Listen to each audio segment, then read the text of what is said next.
ಪಾಶ್ಚಿಮಾತ್ಯ ದೇಶಗಳಲ್ಲಿ ವಿವಾಹದ ಕುರಿತು ಅಷ್ಟೊಂದು ಪವಿತ್ರ ಬಂಧನ ಇಲ್ಲ ಸರ್. ಆದರೆ ಭಾರತದಲ್ಲಿ ಮಾತ್ರ ದಾಂಪತ್ಯ ಜೀವನ ದೀರ್ಘವಾಗೂ ಇರುತ್ತೆ, ಪವಿತ್ರ ದೃಷ್ಟಿಯಿಂದ ನೋಡೋದು ಇರುತ್ತೆ.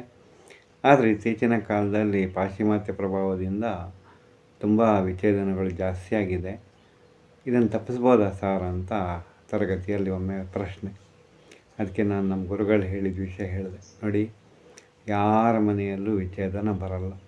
ಹುಡುಗ ಮತ್ತು ಹುಡುಗಿ ಈ ಥರ ಭಾವನೆ ಹೊಂದಿದರೆ ಹೇಗಿರುತ್ತೆ ಅದು ಅಂದರೆ, ನೋಡಿ, ಈಗ ಪಂಚಭೂತಗಳಲ್ಲಿ ನಾವು ಮಣ್ಣಿಲ್ಲದೆ ಬದುಕೋಕ್ಕಾಗಲ್ಲ, ಗಾಳಿ ಇಲ್ಲದೆ ಬದುಕೋಕ್ಕಾಗಲ್ಲ, ನೀರಿಲ್ಲದೆ ಬದುಕೋಕ್ಕಾಗಲ್ಲ, ಬೆಂಕಿ ಇಲ್ಲದೆ ಬದುಕೋಕ್ಕಾಗಲ್ಲ, ಹೌದಾ? ಇದೆಲ್ಲ ಹೇಳ್ತೀವಿ.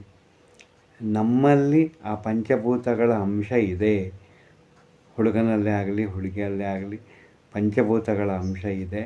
ನಾನು ಈ ಪಂಚಭೂತಗಳ ಅಂಶ ಇಲ್ಲದೆ ಹೇಗೆ ಬದುಕೋಕ್ಕಾಗಲ್ವೋ ಹಾಗೆ ನಿನ್ನನ್ನು ಬಿಟ್ಟು ನಾನು ಬದುಕೋಕ್ಕಾಗಲ್ಲ ಅಂತ ಹುಡುಗ ಮತ್ತು ಹುಡುಗಿ ಆ ಪಂಚಭೂತಗಳ ಅಂಶ ತಮ್ಮಲ್ಲಿದೆ ಅಂತ ಪರಸ್ಪರ ಗೌರವಿಸಿಕೊಂಡಿದ್ದರೆ ವಿಚ್ಛೇದನವೂ ಇರಲ್ಲ, ವಿರಸನೂ ಇರಲ್ಲ. ನಮ್ಮ ಬೇಂದ್ರೆ ಅವರು ಹೇಳ್ದಂಗೆ ಸಮರಸವೇ ಜೀವನ ಅಂತ ಯಾವಾಗಲೂ ನಗ್ತಾ ಇರ್ಬೋದು ಅಂತ ಹೇಳಿದೆ. ತುಂಬ ಚೆನ್ನಾಗಿದೆ ಸರ್ ವಿಷಯ ಅಂತ ಹೇಳಿ ಮೆಚ್ಕೊಂಡು ಹೋದರು ಮಕ್ಕಳು. ನೀವು ನಮಸ್ತೆ.